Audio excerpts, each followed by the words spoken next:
Debt is something that you have to pay fixed on a regular basis, and it will be harder for you to be able to adjust, if debt is there. So my suggestion is basically pay off as much debt as you can first before you focus on retirement, because it's hard to retire if you are pretty much in debt. So that's number two.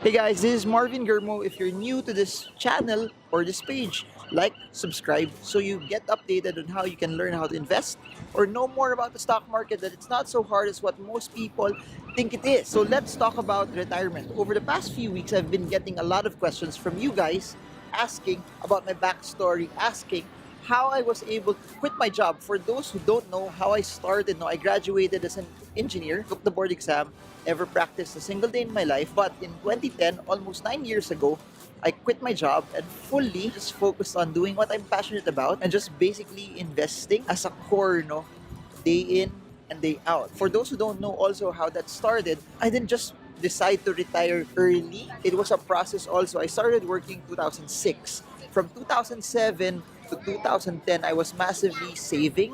I was massively investing. I was massively also not spending. First step for you to be able to have at least a narrative that it can be done easily is number one, you need to know and you need to set an amount that you want to live on. So regardless of where you want to retire, it could be in the Philippines, it could be overseas. So depending on the lifestyle that you want to have, you need to have that round number. You need to have a specific amount already, that's the amount that you will live on. That's the amount that on a daily, on a monthly or yearly basis, that's an amount that you will use for you to be able to live. So the difference lang, if you're in the Philippines, city versus province, retirement in the city is more expensive than the province. If you are living overseas, especially in developed countries, lifestyles there and the cost of living will definitely be higher, but there will be pensions there. So if you are having a pension from the government, your retirement will be slightly subsidized, so you can lessen that. Because the end goal here is this, we will make your investments earn as high so that your investments will somehow, some way already replace your income. Meaning, if you are employed right now, the goal is basically this. Your active income will be replaced by your passive income.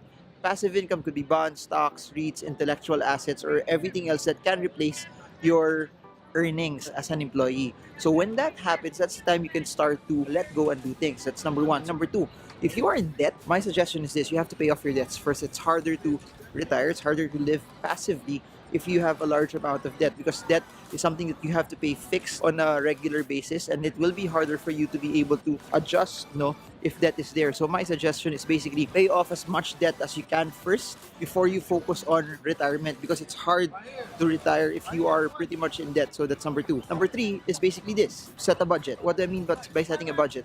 As you set a budget, the goal of setting a budget is you have a target of how much you want to live on. But setting a budget also puts on your needs and your wants first, meaning needs versus wants. How much am I putting and setting aside for all of those needs and all of those wants? That's very, very, very, very, very, very, very important if you want to live passively. After knowing how much is coming in, how much is going out, you need to already check how much is your level of savings. Is my level of savings, am I starting from zero? Or do I have already a certain amount of savings that I can start with? Because the goal that you can do is basically this: if you are not starting from zero and you have an adequate level of savings, you can pull out a certain portion there, and that certain portion you can start to invest.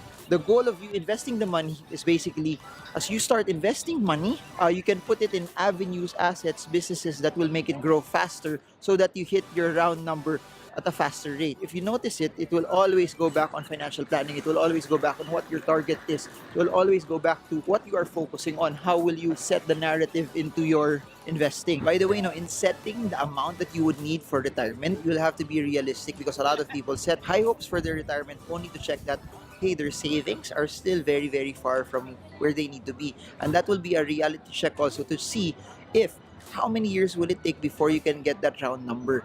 Because the goal is you need to work as much as you can and invest as much as you can and save as much as you can until you get that round number. So that's the biggest advantage of people who are starting early, because if you're starting early, say you want to retire at 40 years old and you are 25 right now, you have 15 years for you to be able to prepare. If you don't hit it by the time you hit 40, the amazing thing about that is this: you can either adjust it and say, oh, I did not hit it at 40 years old. You can do it at 45, meaning you have a buffer for 5 more years. The problem is for people who are starting much later and say they want to retire at 60, if they don't hit their round number at 60, they're relatively older already and opportunities will be not as there anymore. And you have to understand, if you are older, you cannot take as much risk as what most people are taking. So as you start getting your round number, you already know how much you need. You already have a time frame of at least when you want to retire and when you want that to happen.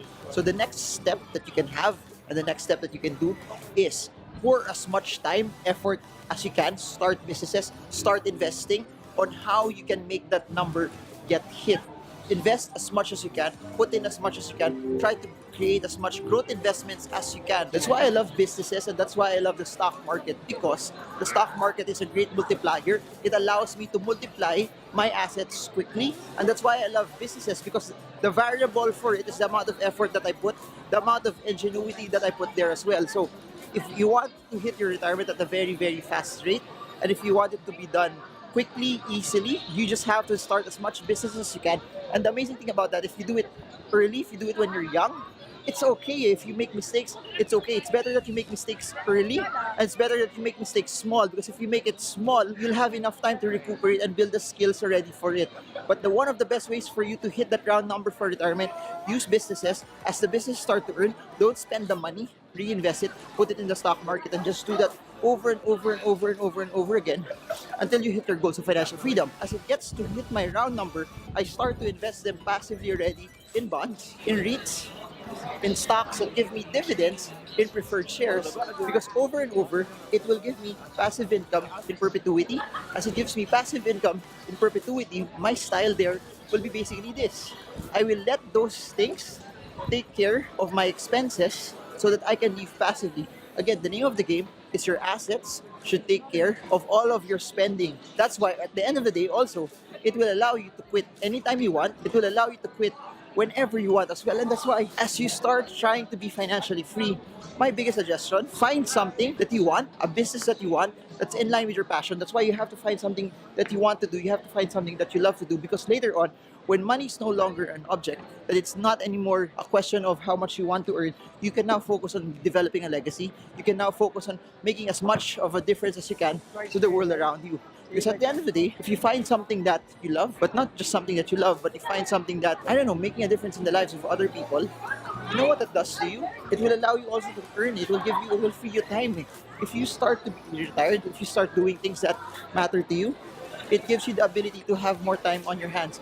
And time is the greatest arbitrage as well, because the more time you have, you know what's going to happen? You'll be good at it, the skill will be there, the experience will be there, and you'll earn even more. That's why people who are retired, you know what they do when they're retired? They actually earn even more, because they get to do the things that they love. And for me, what I've been loving over the past few years is not just investing in the stock market. Stock market I can do anytime, anywhere. But it's also this, that I get to travel, and I get to go to places that I want, that I get to go without being confined by the walls of a cubicle, without the 8 to 5 job, because that's what I love. That's the freedom that investments will give me. So I guess that's it for now. I hope you guys are enjoying. I hope this video helps you trade well, trade strong, trade smart. So bye everyone.